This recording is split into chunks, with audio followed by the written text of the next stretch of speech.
Okay, Kerwin, let's see how things went for you today. Okay, good job with the prep. I like your facial expressions.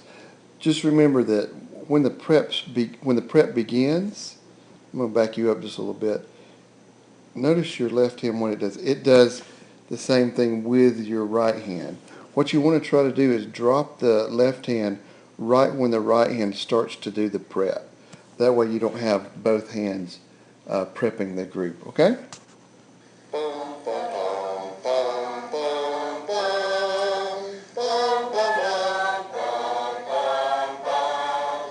Okay, right there you need an internal release. And let's slow this down so you can see. We'll back up a little bit more. I'm sorry, I'm going the wrong way.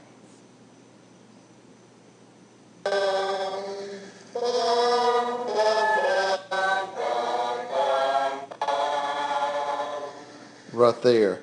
You'll want a small circle right there for that release at the end of that phrase, okay?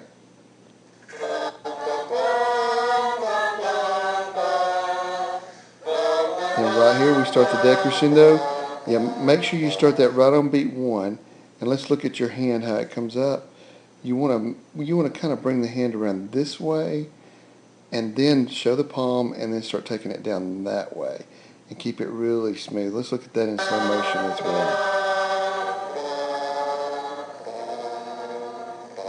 And see, by that point you should already be down. So you want to make that last 1, 2, 3, 1, 2. Okay?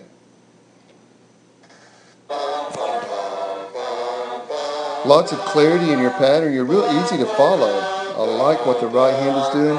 Yeah, right there we should have had a small release, internal release.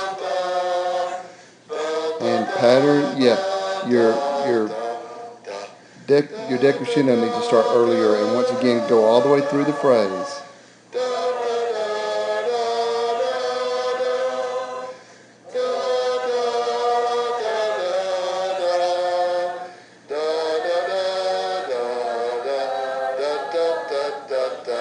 Yeah.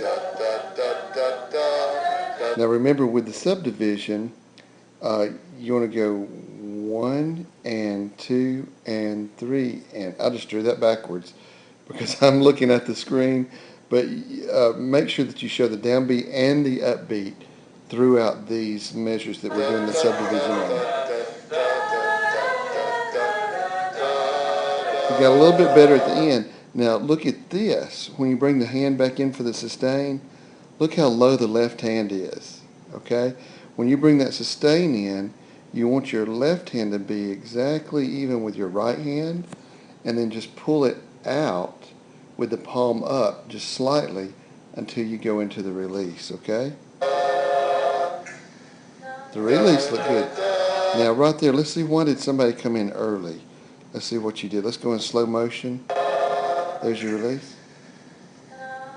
So you didn't give them a good prep. Whenever you give that release, you're going to let the release be your prep back into bringing them in, okay?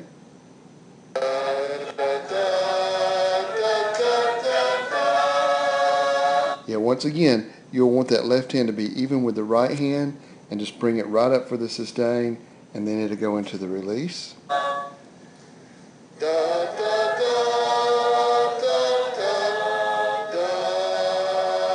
Yeah, and at the end, look what the left hand did. All of a sudden it came in. Whoops, let's back it up a little bit more. For some reason, he came in and did that. Then he went back down. So you want to make sure we keep all the extraneous stuff out. Watch him. Yeah, sometimes our left hand just has a mind of its own, okay? And then we'll continue with slow motion. Yeah, the ending release was not bad at all. You've got a lot of potential, Kerwin, and for your first time up, you did a really good job. There's a lot of clarity in your pattern. The biggest thing we need to work on is just to make sure that we can do the decrescendos, keeping the hands independent of each other, and watch those releases, and kind of look at this video, and hopefully these comments will help you, and you'll be able to rehearse it in front of a mirror and make those changes, okay?